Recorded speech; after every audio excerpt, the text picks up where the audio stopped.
A little bit of an ominous slant here with baseball's labor discussions. This strife seems a little bit more real than any of us want to believe. We'll obviously squeeze a little bit of that in. Heavy football day. Teeth, what's happening, buddy? It's How Friday, are you? man. It's Wild Friday, card boom. weekend. We'll get to it at some point in the day. But you and I were talking before the show, BT, about the Giants and the Jets and the lack of postseason success. Well, not success Presence? because they've had some success. Obviously, the Giants won 2 Super Bowls, but concurrent. Well, that's what I meant. Postseason success. They just never have been good together. It's amazing. And, I'm driving in today. And by the way, how about the guys before us, Boomer and Gio, doing it like the TikTok thing? I'm not really in a rush to give China all of my information. I'm sorry. I'm not really in a rush to do that. We'll let Hoff do it, our producer. And if, things go awry on that level, it's his really fault. Not our concern. That's right.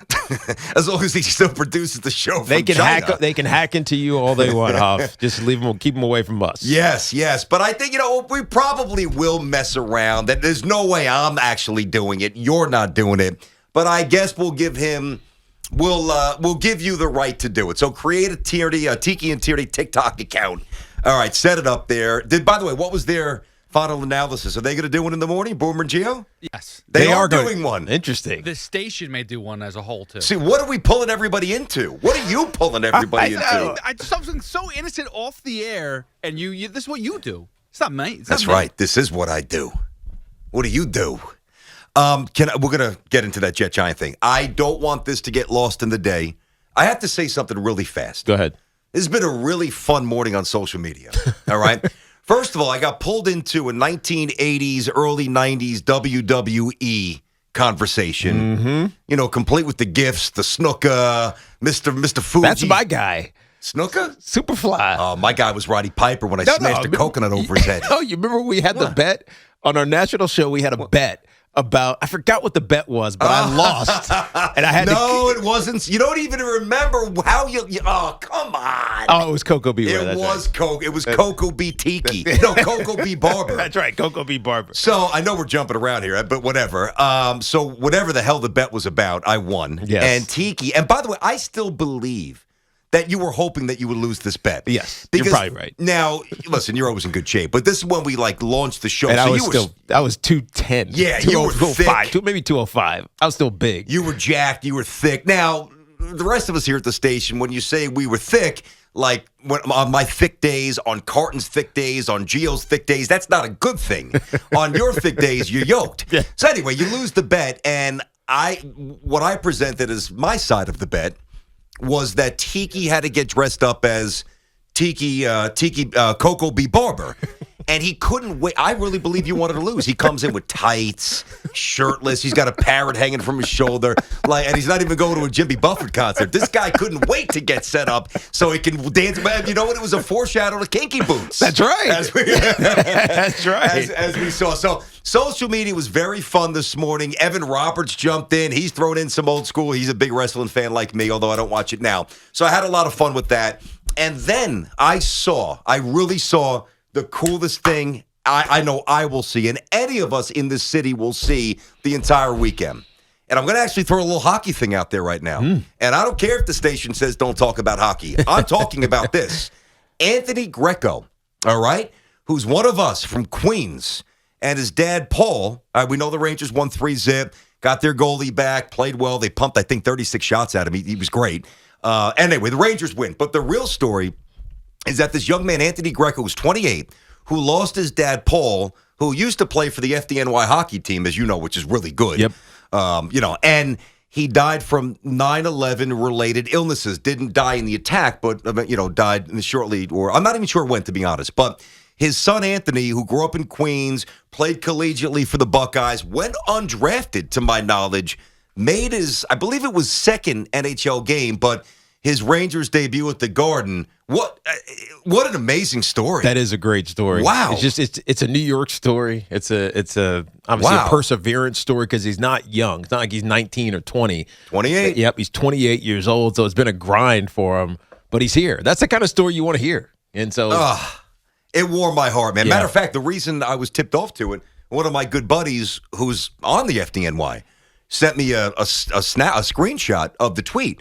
And so what we're doing, I don't know how long he's going to be up. It doesn't matter. And by the way, he almost had a couple of goals. He had a couple of shots, or at least a few opportunities. So, Hoff, all right, I know the Rangers don't always make it happen. Find a way to get this young man on the show. It would be our honor to have Anthony Greco, the son of Paul Greco, who is sadly no longer with us, but to grow up a Ranger fan and to lose your dad, from the residue of 9/11 and then hit the Garden Ice.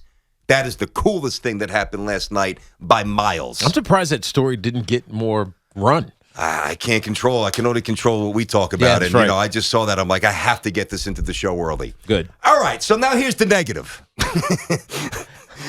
You ready for the bad stuff? It's not as bad as it sounds. No. It's What? not. It's not. Go ahead. Keep going. You don't? Okay. We'll get to it. I just want people to, what Tiki just said was, it's not as bad as you think. Okay. That's what he said. How many times, now, Hoff, you did the research. I called you on the way in today. Tiki, you know the numbers well. I'm terrible with names. Big Zoo. I got to get your name right. Damn it. My bad. Big Zoo. You're younger. You're in your mid-20s. How many times you think the Jets and the Giants have made the playoffs in the same year since 1986? 3. 2. 2. Seems about right. Yeah. How the hell is that possible? Well, here's the problem, not the problem, but why it's not as bad as it sounds, BT, is because in 2010, 2009 and 2010, when the Jets were in the conference championship, the Giants went 8-8 one of those years, and the second year they went 10-6. So they had a good team. Wait. 8-8 is good now? No. We're going to celebrate 8-8? One of those years. They went 10-6 one of those years, but didn't make the postseason. Oh. And then the next year they won the Super Bowl. Okay. So it's not like it was like now. It wasn't atrocious. A football. decade melees? It No, wasn't. that's fair. It wasn't a melees. It was. But, dude, it was entertaining. There's football. wild cards to be won. I'm not even saying winning divisions. Well, not even Come on. winning wild card. Just getting in the wild Well, card. that's what I mean. Earning a wild card berth. I meant to say. Yeah, that's exactly right. Oh, So my goodness. It Horrendous. feels worse than it. I think perceptually was. I disagree. I think that is a wretched statistic. But the fact is still wretched. Yes, Okay. you're right. Let's get a little chronological timeline here. So in 1986, I was wearing gold. I was in grammar school. I was listening to both rap and Def Leppard and Iron Maiden, which drove my dad crazy. He hated that heavy rock stuff. God, he hated that. Ozzy Osbourne, you know the music, Yep. right? Beastie Boys came out, I believe, Licensed to Ill was 87. So right around there, right? Don Mattingly should have won the MVP. Dwight Gooden and think about what I'm referencing. We're going back to the mid-'80s. And twice? Since then. No matter what my partner does to marginalize that I'm not pathetic stat. marginalizing it. I'm putting it in context because the Giants weren't bad on those years. Don't always bring it back to you, Giants. If this is the way the show's going to go, I'm leaving. Why? Because I know, Hoff, do you notice what he does? I mean, it's not like in '96 when the Jets were 1-15. You know what I mean? So I'm just telling you. And by the way, but you know what? And the year before that, we were 3-13 with Rich Kotite. That's right. And you could try to take your little Giant jabs. That's fine. That wasn't a jab. Hold on a second. That was just fact. No, but it was a factual jab. BT, you didn't have to insert that there. You know I express facts. I was just looking at the record, and when you see a 1 in the win column, it just jumps out. Hey, you know what we didn't do in that 1-15 season? What is that? Run a quarterback sneak on 3rd and 9. From your own 5-yard line. Hey, it was the right play. It was the prudent play. We punted, and we got 19 yards of field position. God, that Kotite era. Don't even get me into that. But I will say, at least born out of that disgraceful 2-year run was the return of the tuna to the New York sports scene, football-wise. And I'll tell you, it's funny. That 97, I was coming back from Atlantic City with one of the guys who texted me, the fireman. And it was a wild night. And the Jets actually opened up in Seattle that year and still had Neil O'Donnell, unfortunately. And I remember that, like, again, coming off a 1-win season, you don't really know what to expect. You're on the road. You're terrible. We win, I think it was like 44-6. I want to say 5 Jets caught touchdowns. Jeff Graham, Crabette. I think Kyle Brady may have caught one. Keyshawn. And like that at least ushered in. So as much as you want to slip in that jab, I will then say we went from 1-15 to 9-7 to 12-4 in the AFC Championship game the next year. Yeah. So as much as your shot landed, I'd like to think I threw a little combo back at you. Because you had Bill Parcells come in and be your coach, and he turned things around immediately. And I told you the Bill Parcells story. Like I don't know if I heard this. He paid me probably the greatest compliment of my career because obviously he's a legend. He's a giant legend, Bill Parcells. He's a football legend. A football legend, and he left the Jets and ultimately ended up with the Dallas Cowboys. Mm-hmm. And so we played them. I'm looking. It was in December. It was the second game we played him that year, and I had a pretty decent game. And he came up to me after the game because he obviously followed the Giants, even though he wasn't the coach of the Giants. He was actually, when I started, he was the coach of the Jets in '97. Mm-hmm. That was my first year with the Jets. That's right. And I guess he had followed my career. And so after that game, which we won, we beat the Dallas Cowboys. He came up to me out of nowhere. Okay. I wasn't seeking him out. He just kind of found me. This is after on the field? This is on the field. Got it. And he shook my hand. He said, "I like what you've done with yourself, young man." Oh, I got to tell you, it made me feel amazing. That's got. It was must have been floating of to the course, locker because room. he's a legend. He's a legend. I love Parcells. Yeah. We all do. Jets and Giants. It's That's like right. one of the only things, like the one, like unified. Yeah, I hear for you. sure. So it was short and sweet. Shook your hand, short and sweet. Shook my hand. Said, "I like what you've done with yourself, young man." That's tremendous. Man, is that? Wow, I That's made good it. I stuff must have there. made it. You made it. I could get that Mercedes. I can get Mom the house. We're good. Actually, you and Ron, they got the house right away, didn't you? Yeah, we did that right away. 877-337-6666. Tiki and Tierney on the fan. So we'll get a couple of calls, obviously, throughout the show. We'll do a lot of wild card stuff, more stalemate with baseball, ominous news. But I know Matt out in Howard Beach wants to talk about Anthony Greco, the great story. Hopefully he's got a little inside scoop or something. The young man from Queens who played for the Rangers last night. We lost his dad, and certainly, he did. But from 9/11 illnesses. Matt, how are you, buddy? You're on the fan. What's going on, bud? Hey, guys. Good morning. It's a pleasure. Good luck with the new show. Appreciate you, man. Be on TV for a while, but now that I drive a lot for work, it's nice to catch you in the car. So, with Anthony Greco, it's a wonderful story. Being a kid that grew up in Queens myself, still live there, played hockey as a young guy through high school.